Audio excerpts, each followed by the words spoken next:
नमस्कार दोस्तों, स्वागत है आपका अपना YouTube channel study with Suman sir पे। दोस्तों आज हम पढ़ेंगे बेस के विषय में। बेस मतलब भस्म। इनसे संबंधित जितने भी प्रश्न है यूं चुटकियों में आपसे बनेगा, तो पूरी क्लास को आप ध्यान से देखेंगे। यदि बात किया जाए भस्म की परिभाषा का, तो ऐसा पदार्थ जो स्वाद में कड़वा हो, बीटर हो और जो लाल लिटमस पत्र को नीला कर देता हो, उसे हम क्या कहते हैं? भस्म कहते हैं। ये हो गया परिभाषा। और आपको याद रखना है, जो भस्म जल में घुलनशील हो उसे हम क्या कहते हैं? क्षार कहते हैं। तो दोनों में ज्यादा कुछ खास अंतर नहीं है। जो भी भस्म जल में घुलनशील होगा उसे क्षार कहेंगे। इसका मतलब ये हुआ कि सभी क्षार भस्म होगा, लेकिन सभी भस्म क्षार नहीं होगा, क्योंकि यह आवश्यक नहीं है कि सभी भस्म जल में घुल ही जाए। तो सभी क्षार भस्म होगा, लेकिन सभी भस्म क्षार नहीं होगा। आपको ध्यान में रखना है। अब हम बात करते हैं इनके एग्जाम्पल का। तो आपके सामने एग्जाम्पल है, जिसे सोडियम हाइड्रोक्साइड NaOH। उसके बाद नंबर 2 में पोटेशियम हाइड्रोक्साइड KOH।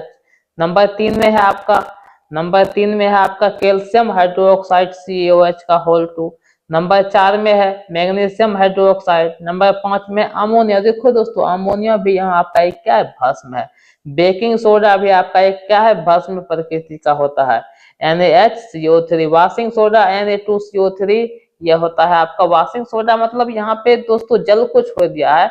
वैसे वाशिंग सोडा का सूत्र होता है Na2CO3 इंटू क्या होता है? 10H2 होता है। तो जल को यहाँ छोड़ दिया है, तो कोई दिक्कत की बात नहीं है। Na2CO3 को देखना है आपको। अब हम बात करते हैं भस्म की भौतिक गुण का। तो एकदम बिल्कुल आसान है। भस्म का pH मान क्या होता है? 7 से अधिक। 7 से अधिक का मतलब 7 से कहां तक? 14 तक होगा। 7 से लेके कहां तक होगा? 14 तक होगा। अब आगे बात करते हैं भस्म का स्वाद कैसा होता है? तो कड़वा होता है। भस्म क्या करता है? लाल लिटमस पत्र को नीला कर देता है। अब हम चलते हैं इसके रासायनिक गुण को समझते हैं। तो कहता है भस्म का रासायनिक गुण क्या है? तो भस्म का रासायनिक गुण मतलब केमिकल प्रॉपर्टीज ऑफ बेस। तो अब हम समझते हैं कि रासायनिक गुण नंबर 1 में, यदि यह अम्ल के साथ अभिक्रिया करेगा तो क्या बनाएगा? तो याद रखना है, भस्म अम्ल के साथ अभिक्रिया करके लवण और जल बनाता है।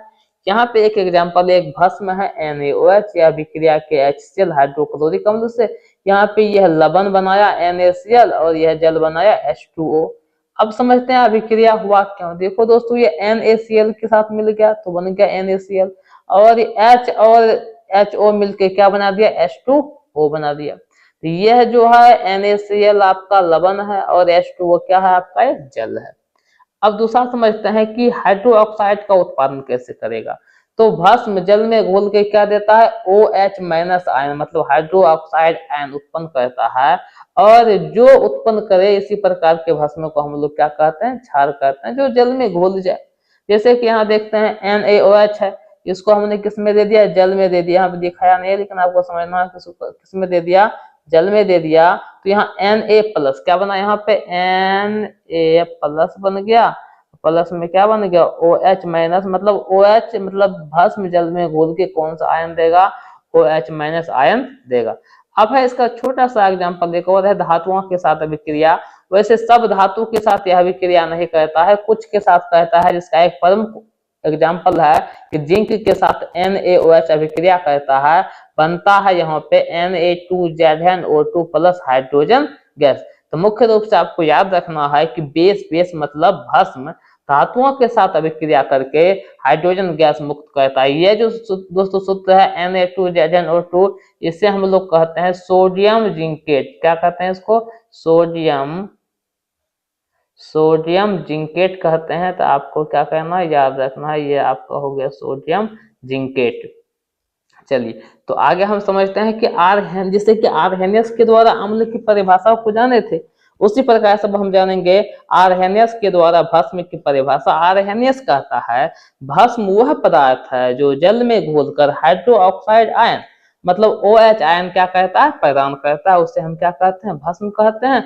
उदाहरण के लिए सेम वही NaOH है, इसको हमने कहाँ में दिया? जल में दिया। जैसे ही जल में देंगे तो क्या बनाएगा? Na+OH-। OH- जो आ गया, यही क्या हुआ? हाइड्रोक्साइड आयन हुआ।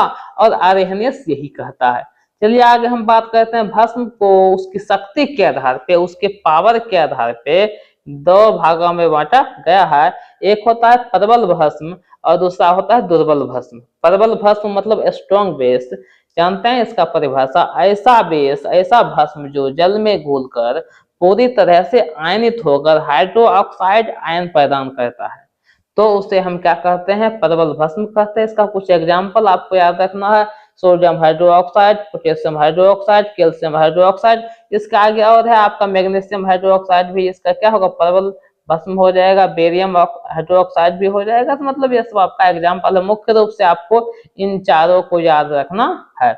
अब बात करते हैं दुर्बल भस्म का। ऐसा भस्म जो जल में आंशिक रूप से आयनित होकर OH- देता है, मतलब पूर्ण रूप से आयनित नहीं होता है, आंशिक रूप से होता है, तो उसे हम क्या कहते हैं, दुर्बल भस्म कहते हैं। जैसे इसका एग्जाम्पल है अमोनिया। अमोनिया कैसा भस्म है, दुर्बल भस्म है। इसके आगे और चलते हैं तो यहाँ पे आपका आ गया क्या, एल्युमिनियम हाइड्रोक्साइड, या कौन सा भस्म है, दुर्बल भस्म है। लेड हाइड्रोक्साइड कौन सा भस्म है, दुर्बल भस्म है। जिंक हाइड्रोक्साइड कौन सा भस्म है, ये आपका दुर्बल भस्म है। यह आपको ध्यान में रखना है। अब इससे संबंधित कुछ ऑब्जेक्टिव क्वेश्चंस आपके सामने है, जिसको हम लोग समझते हैं ध्यान से, और इसको आप ध्यान में रखिएगा। जैसे कि ऑब्जेक्टिव क्वेश्चन आपके सामने है, पहला ऑब्जेक्टिव क्वेश्चन है, और इसको आप बनाने का कोशिश करेंगे और कमेंट बॉक्स में आंसर को भी लिखेंगे।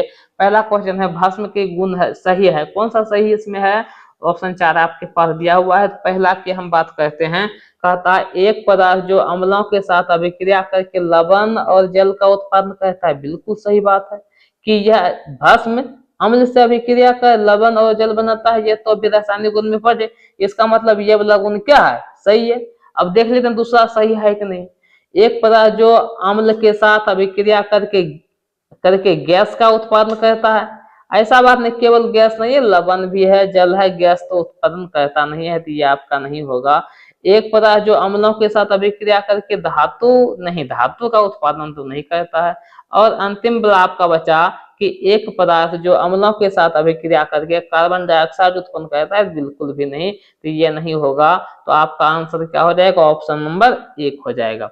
चलिए नंबर 2 में हम समझते हैं, 2 के ऑप्शंस को। कहता कौन सा प्रबल भस्म है, अभी जस्ट हम पढ़े हैं प्रबल भस्म क्या होता था, sodium hydroxide, potassium hydroxide, calcium hydroxide. ये हो गया दुर्बल, ये भी दुर्बल, और ये भी आपका क्या हो गया, दुर्बल। आपका आंसर हो जाएगा सोडियम हाइड्रोक्साइड।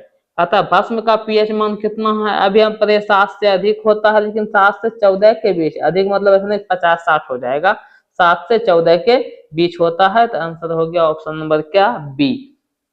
फिर है कौन सा दुर्बल भस्म है, दुर्बल भस्म याद कीजिए दोस्तों, क्या बताए थे, अमोनिया। अमोनिया आपका क्या है, दुर्बल भस्म है। बाकी है सोडियम प्रबल है, कैल्शियम प्रबल भस्म है, पोटेशियम भी क्या है, प्रबल भस्म है।